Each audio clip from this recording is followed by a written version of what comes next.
Welcome, friends. You are listening to the Mind Body Alchemy podcast. I'm your host, Stephanie Miramontes. This is where intuition meets education in the realms of spirituality, fitness, mindset, and more, all to create lasting change. Welcome back to the podcast, and thanks so much for listening. If you are brand new, then welcome. I'm glad you're here. I want to talk to you today about one of the behaviors that we participate in that ruins our relationship with food and it damages our self-trust, and that is telling ourselves little white lies. We use language that diminishes the accuracy of a behavior or a circumstance, and it seems really innocent. And if you were telling the story to someone else, it would probably be very innocent. But when we tell these stories to ourselves, then it sets a precedent. It sets an example that we are okay with letting the little things slide without acknowledging them. And I'm not saying that you shouldn't let things slide. You absolutely should. You know that I am always teaching about self-compassion. What I really want you to kind of take away here is not that you need to be unkind to yourself or beat yourself up or that you should never let yourself off the hook. Instead, I just want you to be willing to notice when you are being untruthful to yourself and how that impacts the whole of what you're trying to accomplish. An example of this is saying, I ate my dessert on the couch and it was totally mindless. Now, if you have been following my content for a while or been in one of my coaching programs or worked with me one-on-one, you know that one of the things that I really work with clients on doing is sitting at the table, undistracted, being very mindful and conscious about what they're eating. So while it's not that big a deal to eat on the couch, if what you are trying to do is eat more consciously and mindfully and pay attention to your body signals, then eating on the couch would be something that would be a bit of a big deal because it's breaking a commitment to yourself and saying it's okay if I don't work on this time. It wasn't totally mindless, right? What really happened was you got out the ice cream, scooped it out of the container, grabbed a spoon, and walked to the sofa, sat your butt down.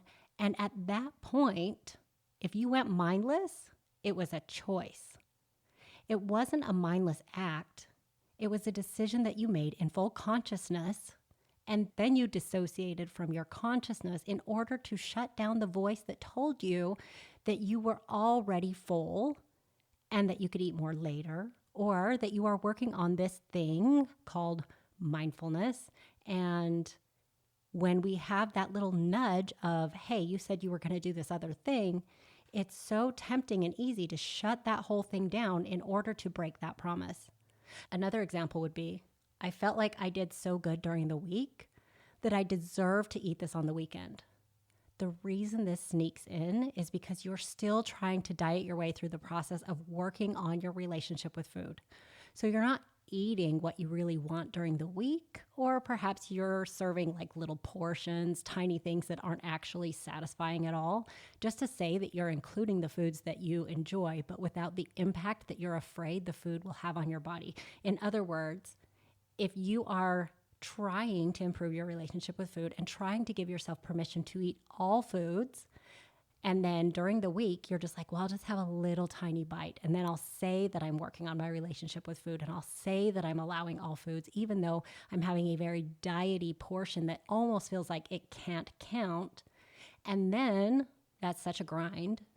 It's such a struggle that on the weekend, you feel entitled to make up for your good behavior, which actually isn't good behavior at all because eating is just eating. It's neutral, not good or bad. You feel like you've earned the right to overeat these foods since you only had a small amount during the week. But this doesn't actually make any sense, does it? When do you ever earn an instance of overeating? Don't you actually deserve consistent and satisfying amounts of food that don't encourage overeating due to a deprivation mindset? And the last example is, I better snack now because I'll never make it to my next meal without it. Now, this is just drama language. This is rarely the truth. The snack usually consists of some kind of treat-like food that you normally don't add or you don't add enough of to your meal, and then it's in your environment and you feel justified to have it because of the mental gymnastics that you have brought into the mental conversation of saying, well, I'm just really hungry, or my next meal is several hours away, so I better just eat now just in case I get hungry. The way you can tell if you're being honest or not is to check in. Check in with your body. Are you hungry? If yes, then you should eat. If your meal is still actually hours away when real hunger strikes, then of course you should be eating something. Either eat to take the edge off or by moving your meal up a few hours. It's not that big a deal. But what usually happens is that we have a food thought that is triggered by a desire to procrastinate or fulfill some other emotional need. We have just a few bites, and that turns into a large portion because you've had a screw it, I've already messed this up moment. This would still not be a big deal, except now you aren't hungry for your next meal. But you have an emotional reaction to the thought of skipping it due to your conditioned belief that you need to eat at specific times, or maybe you're having FOMO because you aren't eating with whomever you usually eat with at that time. Thinking of skipping due to not being hungry brings up the same fear that you'll get hungry and you can't eat later, rules that don't exist, by the way, or that you're being restrictive by skipping a meal, even though, by your body's perspective, you've already eaten it. All of this is just little whispers of lies that have been programmed into your mind by diet culture and by food rules and past restriction, bringing up all of these fears and scarcity around food, when in reality, if we were just willing to check in with our bodies and listen to them, then we would know whether or not we should be eating, and there would be so much less drama about it because we wouldn't be missing out on anything. Now, I didn't say that you need to shame yourself or be unkind in order to make progress in your relationship with food. All I said was you need to be honest. Saying things are habit, mindless, something that came over me, all of those things sound better than saying, I knew what I was doing and I decided against my better judgment. The reason it matters has nothing to do with whether or not you eat the food. It matters because it's these little things that fly under the radar as harmless that break self-trust and diminish self-confidence for when you have to deal with things that are harder. We get frustrated and resigned because we are doing so good and nothing is happening.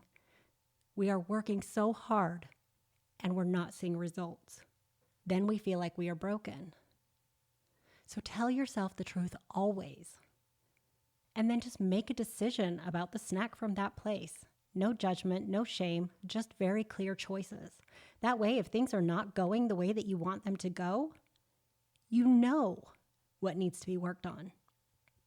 When you tell yourself little white lies, it's almost like a big eraser goes in and takes away the circumstance and situation that you're going through. And when your time to check in, evaluate, journal, assess, whatever it is that you do to tell you whether or not you're making progress on your goal, when that time comes, you don't even remember all of these things because you've essentially gaslit yourself into thinking that you're just working your ass off and all these little extras don't matter. Of course, it feels better to blame some unknown and all-powerful force than to fully engage with our eating choices and learn what they mean. But deep down, you know better. You know you're shitting on the truth. This is one of the reasons why it feels so hard. It's unlikely that you find being painfully full a pleasurable experience. And yet, the part of you that eats in order to fulfill an emotional void or tolerate an uncomfortable situation is overriding your logic. If you are really willing to say that food isn't bad or good, that you aren't bad or good for eating it, and that you weren't in a rush to meet some arbitrary timeline, if the process was really something you were willing to just let happen as it happens, and that food was not something special that you'll have to give up eventually, then there's no reason to be dishonest with yourself about the food or behaviors. When we are being dishonest with ourselves, there is something underneath that. There is something we don't want to face. We don't want to hold ourselves accountable because there is discomfort either in acknowledging the behavior or acknowledging that the behavior has to change in order to make any sort of appreciable progress.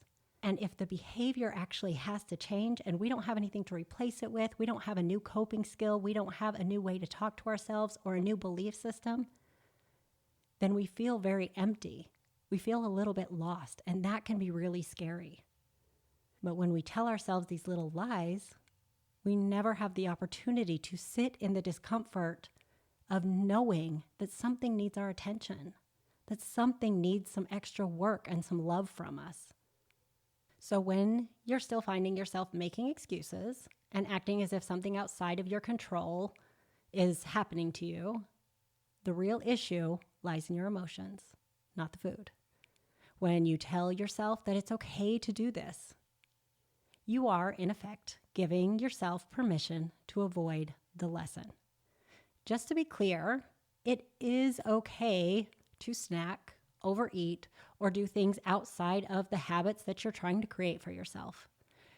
No one from the food police is going to knock down your door, but I still don't recommend that you tell yourself it's okay just to avoid the disappointment.